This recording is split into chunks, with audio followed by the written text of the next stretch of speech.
for the crime of the use of force against the other person, you justify that as self-defense. But what if, for example, you were traveling, you're visiting a state in which you're not permitted to possess a firearm? You're in New York, you're in New Jersey, you're in Maryland, you're in Illinois, and you don't have the required state authorization to possess a firearm.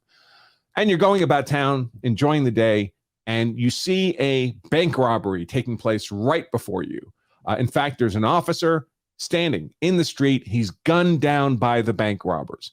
As he's engaging them with his own pistol, the bank robbers just start killing everybody they see in the vicinity. It becomes an active shooter type scenario in their desperation to get away. And you pick up the downed cop's pistol to engage the bank robbers.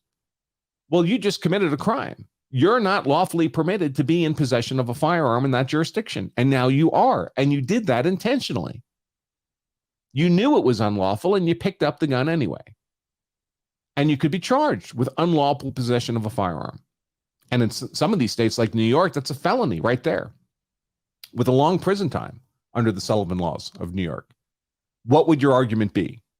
Your argument would be doctrine of necessity. Sure, I picked up the gun. I committed a small crime, a relatively small crime, a pretty big crime in New York State, but a smaller crime than offense to avoid the bank robbers continuing to kill innocent people in front of me, including, incidentally, myself, but also others.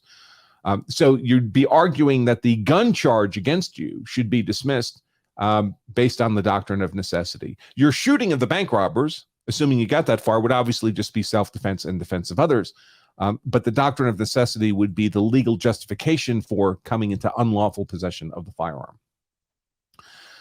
Because otherwise, that's what New York does, right? So we just had the gentleman, he's in the news right now in Queens, New York, was the victim of a mugging, used a revolver to defend himself from the mugging, probably a lawful use of defensive force, but he didn't have the required permits for that gun to carry it in public and the 30 other guns they found in his home.